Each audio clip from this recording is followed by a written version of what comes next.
সময়টা ছিল 1829 সাল। কলকাতায় একদিন খবর এলো British governor general Lord William Bentinck একটি আইন ঘোষণা করেছেন, সতীদাহ প্রথা নিষিদ্ধ। শুনে কেউ আনন্দে কেঁদে ফেলল, কেউ বা হঠাৎ রেগে গিয়ে বলে উঠল, ইতিহাস তাহলে বদলে গেল। তা বদলায় বই কি, তা বদলাতে হয় বই কি, সময়ের সাথে সব কিছু বদলাতে হয়। কিন্তু বদলাতে সময় লেগেছিল কমলার জীবন। সে বদলাতে পেরেছিল, তবে তা অনেক কষ্টে। চলুন, কিভাবে কমলা তার জীবনকে বদলেছিল তার একটা ছোট্ট গল্প শুনি। সময়টা ছিল 1798 সালের এক শীতের সকাল। গঙ্গার ধারে ছোট্ট একটা গ্রাম।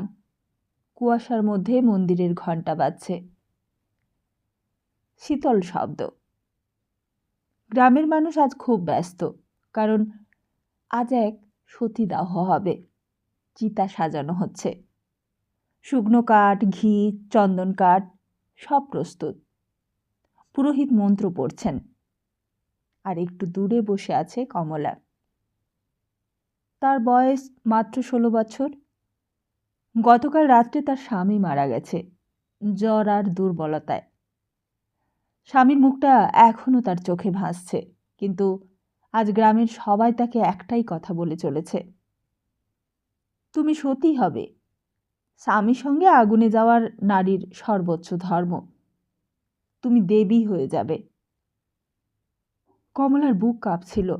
সে মাটির দিকে তাকিয়ে ধীরে ধীরে বলল, আমি মরতে চাই না। কিন্তু কেউ শুনল না তার কথা, বা শুনেও শুনল না। এক বৃদ্ধা বলে উঠলেন, মেয়েরা বাঁচার জন্য জন্মায় না মা, স্বামীর জন্যই জন্মায়। কমলার চোখে জল এসে গেল। সে মনে মনে বলল, আমি কি মানুষ নই? আমার জীবনে স্বামীই সব। গত রাতে কমলা তার শাশুড়ির কাছে গিয়েছিল। মা, আমি কি বাঁচতে পারি না? শাশুড়ি মুখ ফিরিয়ে বলেছিলেন, সমাজ কি বলবে? কমলা বলল, আমি কাজ করব মা, আমি আপনার সেবা করব, কিন্তু আগুনে পুড়তে আমার খুব ভয় লাগে মা। শাশুড়ির চোখে একটু জল এসেছিল, কিন্তু তিনি কঠিন গলায় বলে উঠলেন, সবাই যেমন করে তুমিও তেমনটাই করো। সকালে সূর্য উঠেছে। গ্রামবাসীরা জড়ো হয়েছে। কমলাকে লাল শাড়ি পরানো হয়েছে, কপালে বড় সিঁদুর। কেউ বলছে, দেখো কি পবিত্র দৃশ্য। আবার কেউ বলছে, আজকে দেবী জন্ম নেবে। কিন্তু কমলার ভেতরে শুধু একটাই শব্দ, আমি বাঁচতে চাই, আমি মরতে চাই না, আমি বাঁচতে চাই। চিতার আগুন ধীরে ধীরে জ্বলতে শুরু করেছে। পুরোহিত বললেন, স্বামীর মাথার কাছে বসো। কমলা কাঁপতে কাঁপতে এগোলো। হঠাৎই সে চিৎকার করে উঠল, না না, আমি মরতে চাই না, না। সমস্ত গ্রাম নিস্তব্ধ হয়ে উঠল। কিছু লোক রেগেও গেল, ও ধর্ম ভাঙছে, ওকে ঠেলে দাও আগুনের মধ্যে।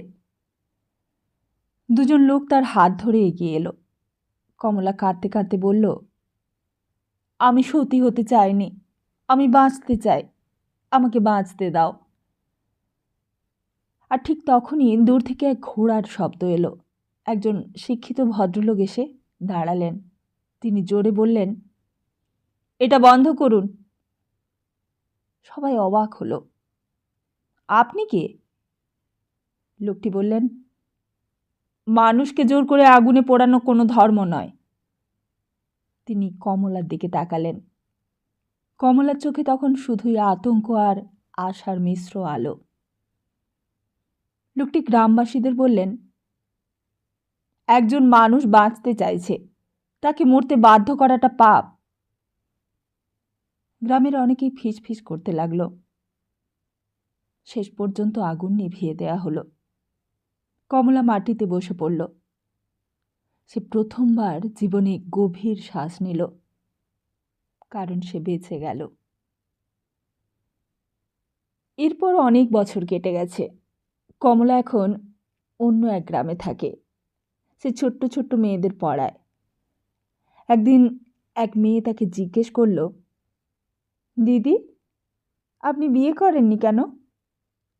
কমলা একটু হেসে বলল, কারণ আমি একদিন আগুন থেকে ফিরে এসেছিলাম। মেয়েটা অবাক হয়ে গেল।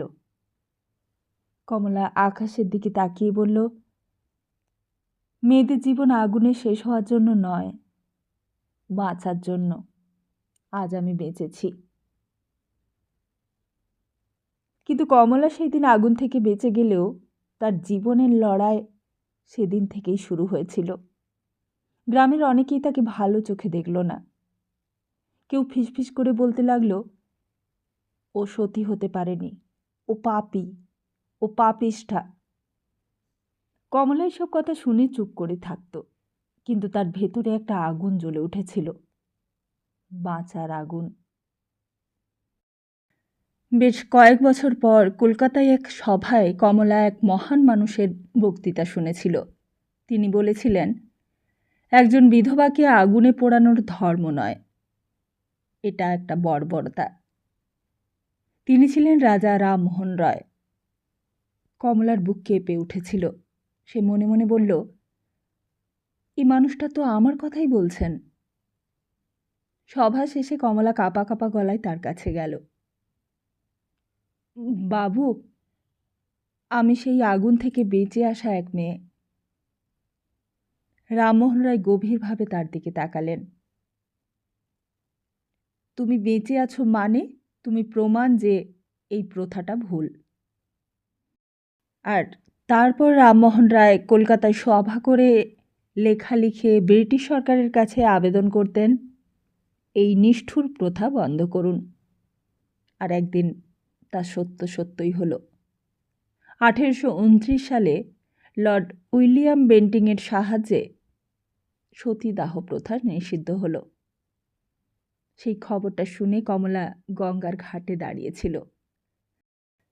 সন্ধ্যের আলো জলে পড়ছিল।